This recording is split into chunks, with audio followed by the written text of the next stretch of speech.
This is hugely embarrassing for Starmer. If I knew then what I know now, he would never have been anywhere near government. It's a kind of a moral misjudgment as much as it is a sort of a political misjudgment, and that's why it's a really difficult thing for them to carry. It feels like it opens a window on the kinds of contact that are possible between very rich people and very influential people and ministers. It doesn't feel like Mandelson is the powerful person here. It feels like Epstein is.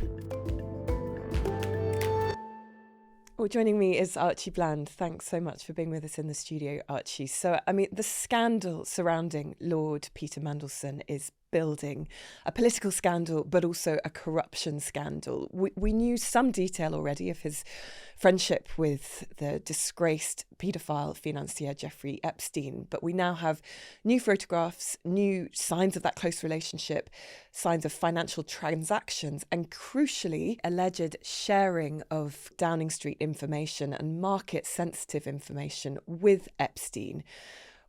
Tell me what we know.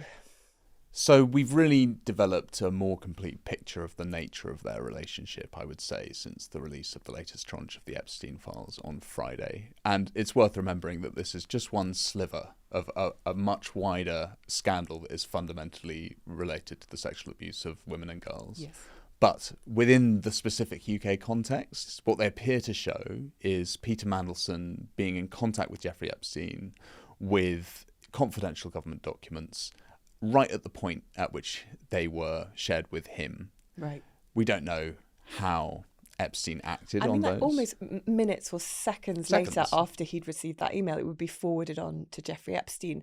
And very problematically for Mandelson as he faces questions on this, much of this was done from his personal BT internet account, email account, it seems. Yeah, and it's it's kind of in the weeds, but it is certainly very unconventional that a minister would be able to be using their private email account, because of course what that means is that there isn't a record of it available at the other end of the telescope. And what it looks like as you go through these emails is that this kind of sharing was almost reflexive, and that it appears to have been with an eye on Peter Mandelson's future, with an eye on the kind of relationships that would matter for him as he came out of government, and with an eye on how he could be useful to those he considered to be his friends.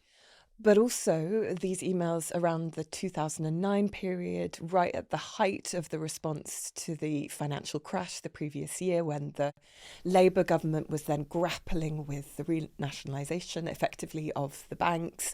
It was a hugely sensitive time to be sending information on to a US financier. It was, and people might quite naturally think, first of all, that shouldn't have been the focus of the business secretary, but yes. It's also possible, we don't know whether Epstein acted on this information. It was market sensitive, and the interests of an American financier are not the same, to state the bleeding obvious, as the interests of the British public and the British state.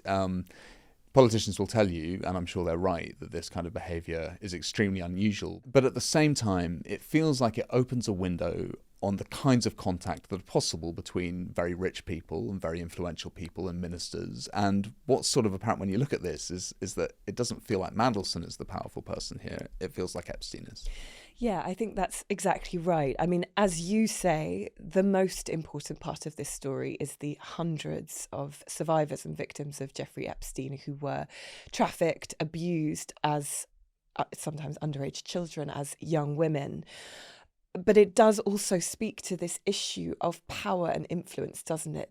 That Jeffrey Epstein was this dark centre of, that he wielded that influence through contact with powerful, influential people for whom he offered money for information that would pursue his own ends. And that speaks to something that is historic to Jeffrey Epstein, but something bigger. Yeah, and it feels like it's part of, yes, money, but also a kind of a tier of wealth at which what becomes important to you are the favours that you can do for other people and that other people can do for you, a kind of a favour economy, if you like, where your ability to have somebody on the hook, to have some kind of leverage, is what's really valuable to you. And I'm not talking now just about Peter Mandelson, but across so many examples here, what you become aware of is that Jeffrey Epstein knows things about people that they may prefer do not become public, and that is both a kind of a sign of the closeness of their relationship, but it is also something that hovers in the background and means that relationship has to stay close for those people. And when you think about all of the people who stuck by Epstein after he was convicted, and all of the people who defended him for many years after that, you look at these emails and you can see a kind of a basis for some of why that might be the case. And who are now claiming they really didn't know him that well at all. And, they cut contact with him as soon as they realised what he was up to. But in terms of Lord Peter Mandelson, I mean, he has now been referred to the police. The Cabinet Office uncovered some further documents that were handed over to the Metropolitan Police, who will be investigating him for misconduct in public office.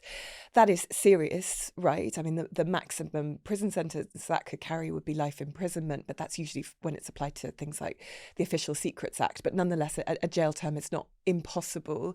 Meanwhile, there's the political response. We're speaking as PMQs, Prime Minister's Questions, is just coming to an end.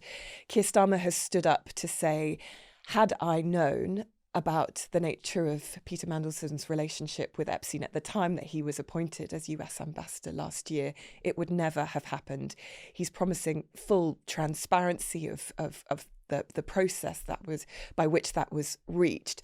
But this is hugely embarrassing for Starmer and for his Chief of Staff, Morgan McSweeney, right, who is being reported to have been quite influential in that appointment of Mandelson. Yeah, and more than embarrassing, because it becomes a question directly of their judgment. We should say that Peter Mandelson says that he was deceived by Jeffrey Epstein.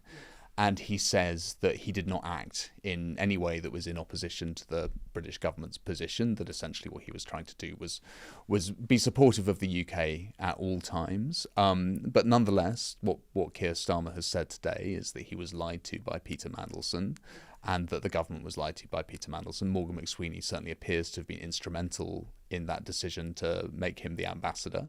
The problem is, for Labour, and for Starmer in particular, is that Peter Mandelson has been really close to lots of senior people in this government for a very long time. And the fact that they took the decision that, notwithstanding his visible links to Epstein, his previous resignations over financial matters from governments in the past, that they believed him to be the right choice to do this job, isn't just a matter of embarrassment. It's a matter of serious political misjudgment. And misjudgment is almost too abstract and kind of technical sounding a thing. It's a kind of a moral misjudgment as much as it is a sort of a political misjudgment, and that's why it's a really difficult thing for them to carry. But one that is particularly painful for Keir Starmer, who said he wanted to eradicate this sort of sleaze and scandal from politics, to clean it up, and that they could trust him, his government, and his moral judgment. I mean, he was faced by Kemi Badenoch, the leader of the opposition today in the Commons, who was really going quite hard on what Starmer knew last year, but also calling for a full disclosure of that process. Starmer has said, and Number 10 is saying, there will be a release of the documents related to the appointment of Mandelson as US ambassador, but there will be some documents held back in the interests of national security. So that will create, won't it, a bit of a storm. Well, there's always an ambiguity about what national security means in this kind of context and who is making the decisions about the redactions, and we don't know what we get until we get it.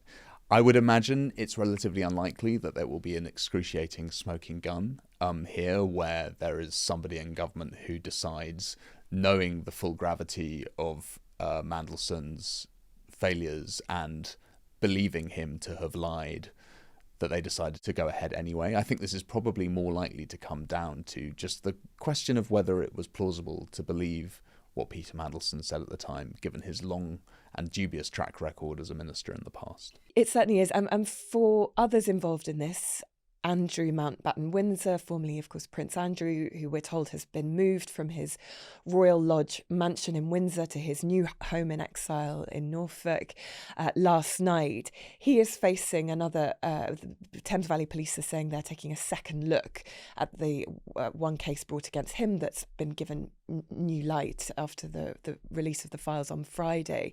Is there, if you combine his case with that of Lord Peter Mandelson, a growing sense of some real accountability of those who had links to Epstein, who so far seem to have broadly escaped proper accountability? It's complicated. I think there are clearly in the UK, with these very prominent cases, real signs of accountability. It's also the case that with lots of these emails, a necessary kind of suffix on what we report about them is that they are not in themselves evidence of criminal activity or suggestion of wrongdoing. And there are also lots of names in those files that are still redacted. There are names on emails that appear to be redacted that's really hard to understand why they are redacted when they appear to be a very clear indication of wrongdoing. So I think it's very hard to believe that people will ever feel that there has been a kind of a true and broad accountability for what Epstein and the people around him did. But certainly it feels like we're a little bit closer to that today than we were a week ago. It does. Archie, thank you so much. Thank you.